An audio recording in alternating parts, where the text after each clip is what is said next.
Jim, I found the pipe fitter logs. How about these names? Bebick, Radovich, Rufus Jackson, Guthrie, Berkovich, Scalise. Yeah, see? All their check numbers beside them. 1953. Those were before my time. Yeah.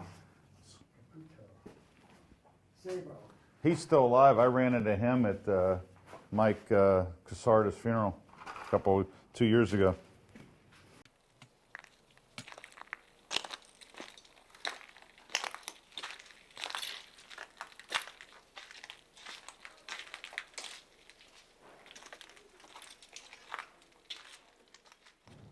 You know, as an 18-year-old young man coming out of high school, coming to this here, the Industrial Revolution, seeing this firsthand, coming up on a blast furnace that's 80, 90 years old, where many decades and generations of others have gone before you, it was quite daunting to see the magnitude of what was being done here.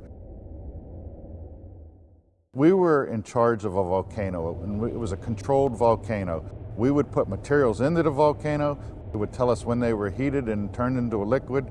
We would punch a hole in that volcano at the base, and we would let that volcano literally erupt and shower and sparkle throughout this cast house. It was a magnificent view. You were mesmerized looking just like you do at a campfire.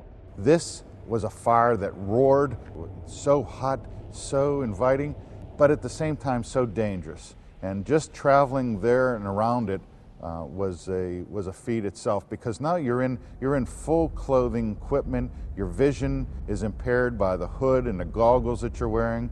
The intensity of the heat is just unbelievable. To have the fire of the earth, the roar of this volcano at your feet, you felt like you were set at a different plateau, at a different level.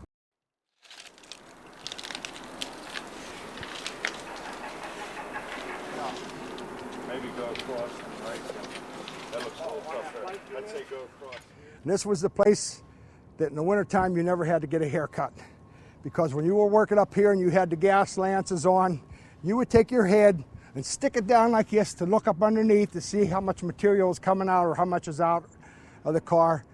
And all the heat from those lances would be like 450, maybe 500 degrees. And it would just take all the hair underneath your helmet right off. You trim your eyebrows, everything for you. We got to watch our step going up here. When that molten cinder would come around there. I worked in a labor gang, and I very seldom bit out of the labor gang. I was the oldest man in the labor gang because I like to move around to different jobs. It was more interesting.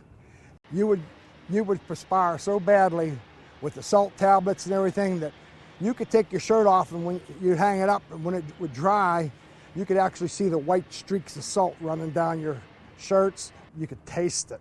That's how much salt would be coming out of your body. You remember, what's his name? Oh, come on, Jim. He got his hand cut off right here.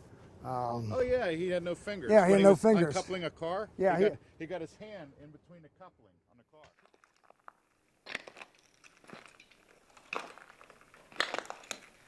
car. It took them 60 years to build the World War II memorial. 60 years.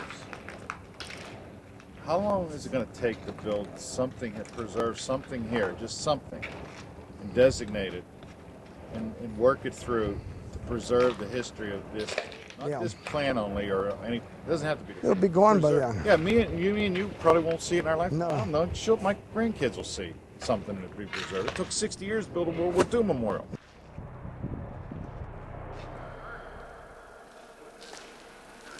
This crane here have two hoists on it.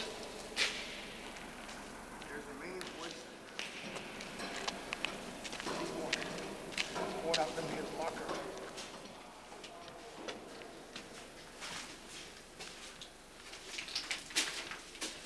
That's where we used to dress at.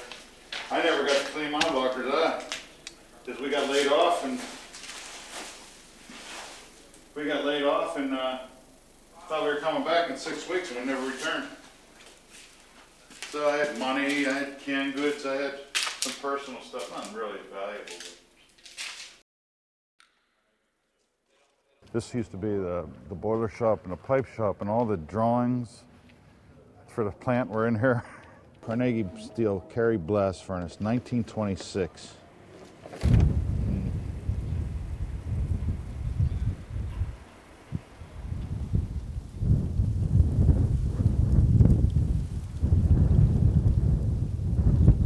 I still read the obituaries, and you see these guys 30, 40 years here, you know. Yeah. Homestead Works, Carrie Furnace.